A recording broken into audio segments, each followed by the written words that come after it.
आज की कहानी बंधन। शिखा, तुम यहाँ धूप में क्यों बैठी हो? नई नवेली बहू ने घर से बाहर कर दिया है क्या? देखो तो भला इस समय कौन इस तरह पार्क में बैठता है। घर में 10 काम होते हैं। अभी तो यहाँ कोई सहेली भी नहीं है जिसके साथ बैठकर गप्पे लड़ा सके। मनीता जी ने हंसते हुए कहा, जो आपकी बालकोनी में कपड़े सुखा रही थी उनकी नज़र शिखा पर पड़ी। अरे नहीं, तुम गलत समझ रही हो। मेरी बहू साक्षी ऐसी नहीं है। उसने तो मुझे जानबूझकर यहाँ भेजा है ताकि मैं थोड़ी देर धूप में बैठ सकूं। इससे विटामिन डी मिलता है। अब सुबह का काम तो बहू संभाल लेती है। वो भी कहती है कि मम्मी जी, आपने सारी उम्र बहुत कर लिया, अब आप आराम कीजिए और खुद का ख्याल रखिए। ये जो आपके जगह जगह दर्द होता है वो विटामिन डी और कैल्शियम की कमी की वजह से होता है। इसलिए आप सुबह की धूप में 1-1.5 घंटा बैठ आया कीजिए। और मैं अकेली नहीं हूँ, मेरी मनपसंद किताबें भी साथ में हैं जो मैं कभी तसल्ली से पढ़ नहीं पा रही थी। पर आज बहू के आने के बाद उसने मेरे शौक को समझा और बोली, आप पार्क में धूप में बैठ कर जाओ और किताबें भी पढ़ लिया करो। अब हमारे फ्लैट में बालकोनी में सुबह के वक्त धूप तो आती नहीं है। ये सुनकर मनीता जी की बोलती बंद हो गई। उनकी बहू ने उन्हें सुबह से ही काम पर लगा रखा है और एक शिखा है जो मजे से बगीचे में धूप सेक रही है। शिखा जी ने अभी 2 महीने पहले अपने बेटे सुदीप की शादी साक्षी से की थी। साक्षी पढ़ी लिखी और समझदार थी। वो अपनी सेहत का बहुत ध्यान रखती थी। साक्षी की शुरू से ही एक नियमित दिनचर्या रही है, इसलिए उसे खाने पीने, सोने, घूमने से लेकर हर काम में अनुशासन बहुत पसंद था।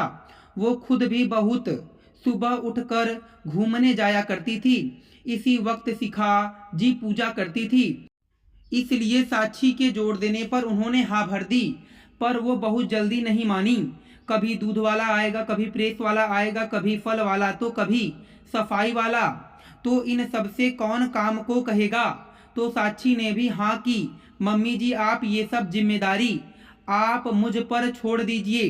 जिस तरह मैं 1 घंटा अपने आप को देती हूँ, आप भी उसी तरह दिया कीजिए। ये काम तो उम्र भर चलते ही रहेंगे। पहले शिखा जी को ये सब समझ में नहीं आ रहा था, पर धीरे धीरे उन्होंने इस अच्छी आदत को अपना लिया। शिखा जी की जिंदगी पहले ऐसी नहीं थी। 3 बच्चों की जिम्मेदारी उठाते हुए वो खुद का आराम और सेहत को भूल गई थी। जब से वो शादी होकर आई थी, तन मन से इस घर को समर्पित हो गई थी। सुबह से लेकर रात तक बस घर की जिम्मेदारी उन्हें निभानी थी। अपने लिए तो कभी कुछ सोचा ही नहीं था। खाना जो बचा वो खा लिया, नींद का भी पता नहीं था और अपने पहनने ओढ़ने पर भी कभी ध्यान नहीं दिया। जो साड़ी शादी ब्याह में आई गई वो ही पहन कर काम चला लिया। लेकिन जब से साक्षी आई है, 2 महीने में उनकी जिंदगी ही बदल गई है। आजकल की बहुओं के नखरे देखते ही वो घबरा रही थी कि जाने किस तरह की बहू आ जाएगी।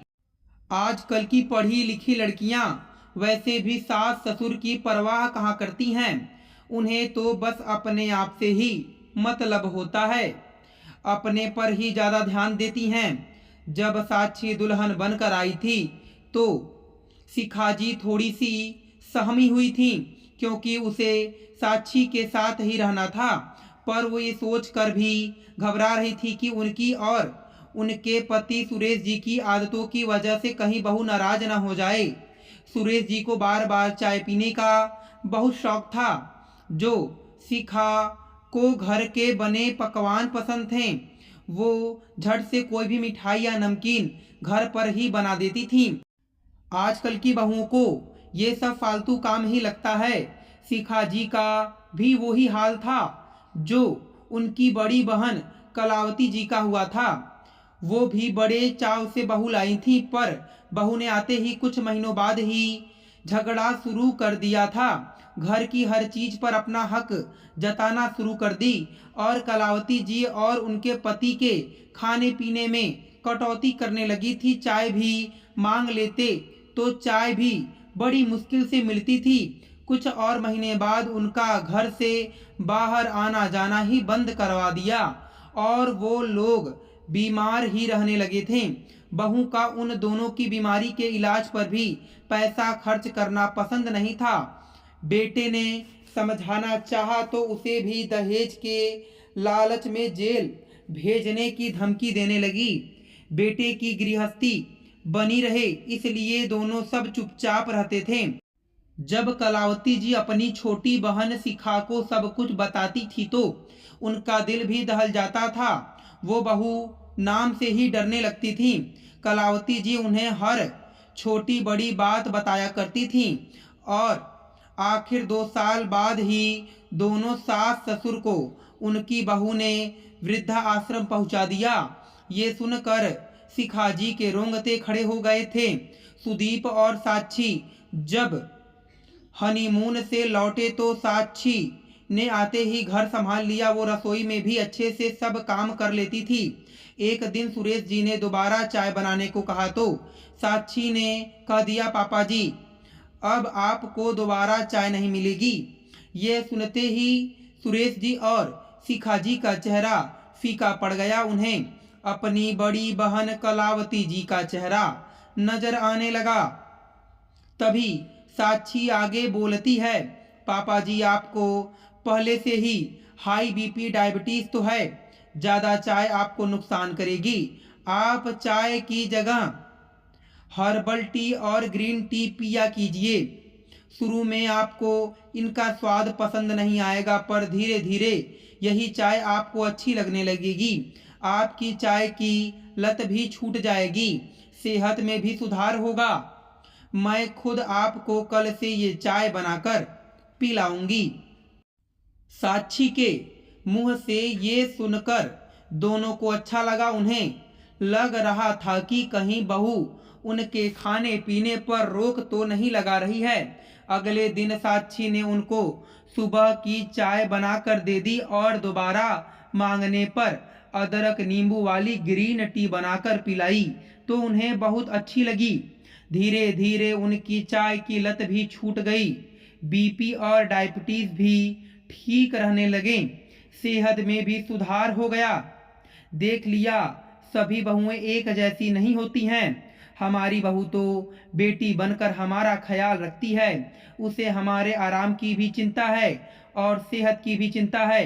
सुरेश जी ने हंसते हुए अपनी पत्नी से कहा, हाँ जी ये बात तो आपने एकदम ठीक कही, वरना मैं तो घबरा गई थी कि मुझे तो रह रह कर दीदी की शक्ल याद आ जा रही थी। उनकी बहू ने उनके साथ कितना बुरा किया था, उन्हें वृद्धा आश्रम ही पहुंचा दिया था। अगले दिन जब सुरेश जी और शिखा जी सोकर उठे तो साक्षी ने कहा कि मम्मी जी, पापा जी आप हम सब कुल देवी के दर्शन के लिए चल रहे हैं, वहीं पर ब्राह्मणों को भोज भी करवा देंगे। अरे हाँ, आज तो मेरी सास की पुण्यतिथि है, तुम्हें कैसे याद है? शिखा ने पूछा। वो जब मैं शादी होकर आई थी हम बहुत ही बातें करते थे, आपने ही तो बताया था कि दादी की पुण्यतिथि आने वाली है तो मैंने मोबाइल में नोट कर लिया था। अपनी पढ़ी लिखी बहू की धर्म और परिवार में इतनी आस्था देखकर शिखा जी को बहुत खुशी हुई, वरना आजकल की लड़कियां ये सब कहाँ मानती हैं। एक दिन शिखा जी मठरी बना रही थी तो साक्षी ने कहा, मम्मी जी आप इसमें इतना तेल लगा रही हैं, वो बहू तेरे ससुर जी को ये बहुत पसंद है इसलिए। ये कहकर शिखा जी चुप हो गईं। मम्मी जी आप ये मठरी एयर फ्रायर में क्यों नहीं बनाती हैं? मैं आपको सिखा दूंगी। पापा जी के इस बार टेस्ट में हाई कोलेस्ट्रॉल भी आया है तो हमें मिलकर पापा जी का ध्यान रखना होगा। पापा जी के खाने का शौक भी पूरा हो जाए और उनकी सेहत भी बनी रहे। लेकिन बहू जो स्वाद तले हुए में आता है वो कहाँ आएगा। मम्मी जी थोड़ा अंतर तो होगा पर सेहत के लिए अच्छा होगा। जैसे पापा जी चाय की आदत छूट कर ग्रीन टी की आदत लग गई, पापा जी इस आदत को अपना लेंगे। शिखा जी को बहू की बात पसंद आई, उन्होंने वैसा ही किया। सुरेश जी के 3 बच्चों में सुदीप सबसे छोटा था। दोनों बड़े बेटे विदेश में रहते थे, 2-3-4 सालों में ही भारत आते थे और खर्च का 1 रुपया भी नहीं देते थे। उनको पढ़ाने लिखाने और विदेश भेजने में दोनों ने अपना घर तक बेच दिया। छोटे बेटे सुदीप को भी विदेश से नौकरी का ऑफर आया था, पर उसने यही मम्मी पापा के साथ रहने का फैसला किया। सुदीप की भी अच्छी नौकरी लग गई थी। साक्षी से शादी को कुछ महीने हुए थे और अब वो भी अपना फ्लैट लेने की सोच रहा था। साक्षी और सुदीप फ्लैट देख ही रहे थे पर उन्हें कोई पसंद नहीं आ रहा था। काफी महीनों के ढूंढने के बाद उन्हें एक घर पसंद आया। फ्लैट के लिए पैसे देने थे।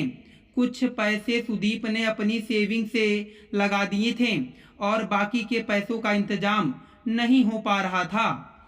सुरेश जी की भी साधारण सी नौकरी थी, उन्हें पेंशन भी नहीं मिलती थी और बाकी का पैसा वो बच्चों की परवरिश में लगा चुके थे। सुदीप ने लोन लेने के लिए आवेदन कर दिया था पर डाउन पेमेंट भी तो देना था। आज मेरे गहने गिरवी रख दीजिए, किराए में बहुत पैसा जा रहा है, इससे अच्छा तो हम ये पैसा अपने घर में डालेंगे। साक्षी ने सुदीप से कहा, लेकिन तुम्हारे गहने ऐसे कैसे गिरवी रख दूं? तुम्हारे मम्मी पापा ने इतने प्यार से दिए हैं, ये तो ठीक नहीं होगा। क्यों ठीक नहीं होगा? आखिर कितनी इच्छा होगी मम्मी जी पापा जी की एक अपना घर लेने की। कितने साल उन्होंने किराए के मकान में निकाल दिए। आप क्या एक घर बनाकर भी उन्हें नहीं दे सकते हैं? आपका भी कुछ फर्ज बनता है। हाँ साक्षी, फर्ज बनता है, लेकिन मैं उसके लिए तुम्हारे गहने गिरवी नहीं रख सकता हूँ। ये ठीक नहीं होगा। आखिर क्यों ठीक नहीं होगा? मैं भी तो इस घर की हूँ। आपका और मेरा एक ही सपना है। गहने तो बाद में भी छुड़ा लेंगे, घर एक बार बन जाएगा तो बन जाएगा। आखिर में साक्षी सुदीप को मना ही लेती है। सुदीप फ्लैट बुक करा लेता है और कुछ महीनों बाद उसमें इंटीरियर करवा लेता है। शिखा जी और सुरेश जी को बहुत खुशी होती है कि उनके बेटे ने अपना घर ले लिया है। गृह प्रवेश का दिन आता है, सभी रिश्तेदारों को बुलाया जाता है। तभी साक्षी जी कलश शिखा जी को देती हुई कहती है कि मम्मी जी, आप ये कलश लेकर पापा जी के साथ घर में प्रवेश कीजिए। बहू, मैं ऐसे कैसे कर सकती हूँ? ये घर तो तुम्हारा और सुदीप का है, हमने तो इसमें 1 रुपया भी नहीं लगाया है। मम्मी जी, आप कैसी बातें कर रही हैं? आपके और पापा के आशीर्वाद से ही तो ये सब संभव हुआ है। मैं और सुदीप घर लेने की हिम्मत कर पाए हैं। आपका आशीर्वाद हम पर सदैव बना रहे। ये फ्लैट तो हमने आपके लिए लिया है। आप हम दोनों के साथ नहीं रहेंगे, बल्कि हम दोनों आपके साथ रहेंगे। ये सुनकर शिखा जी की आंखों भर आईं। बहू, मुझे माफ कर देना। मैंने हमेशा तुम पर शक किया। मुझे लगा था कि तुम जैसी पढ़ी लिखी लड़कियां सब एक जैसी होती हो, जो अपने सास ससुर का सम्मान नहीं करेंगी और हमें हर चीज के लिए तरसाएंगी। पर तुम तो सबसे अलग निकली। तुमने तो हमारा बुढ़ापा ही सुधार दिया। तुमसे तो स्नेह और प्यार का अटूट बंधन बंध गया है। कलावती जीजी और जीजा जी के पास इतना पैसा था तो भी उनकी बहू उनका सम्मान नहीं करती थी, जबकि हमारे पास तो बचत का 1 रुपया भी नहीं है, मेरे पास कोई गहना तक नहीं बचा, फिर भी तुम हमें इतना मान सम्मान दे रही हो। मुझे तो लगा था तुम दोनों इस फ्लैट में रहोगे और हमें वहीं हमारे हाल पर छोड़ दोगे। मम्मी जी, आपने ऐसे कैसे सोच लिया? मैंने तो हमेशा आपको अपने मम्मी पापा की जगह देखा है।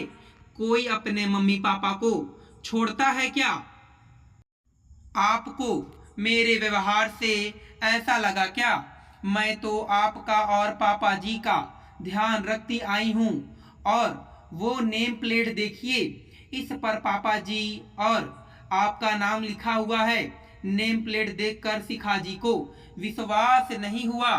साक्षी, जिस घर में तुम्हारी जैसी समझदार और सम्मान देने वाली बहू हो, वो घर तो ऐसे ही स्वर्ग बन जाएगा, जिसने प्यार और स्नेह से बंधन से सबको बांध दिया है। जिस परिवार को ऐसी बहू मिल जाए तो ऐसे सास ससुर का बुढ़ापा सुधर जाता है। मैं हमेशा ईश्वर को कहती थी कि मुझे बेटी क्यों ना दी, जो मुझे समझती, मेरे दर्द को महसूस करती। पर तुम तो बेटी से बढ़कर निकली। बेटी होती तो ससुराल चली जाती, पर तुम तो सदा साथ ही रहोगी। बहू से तो हमेशा ही स्नेह का संबंध होता है। साक्षी दोनों के पैर छू लेती है और जोड़े से गृह प्रवेश का आग्रह करती है। शिखा जी और सुरेश जी गृह प्रवेश करते हैं। सुदीप और साक्षी को बहुत सा आशीर्वाद देते हैं। दोस्तों, मैं उम्मीद करता हूं कि आपको यह कथा पसंद आई होगी। फिर मिलेंगे आपसे अगली कथा में। आप सभी का धन्यवाद।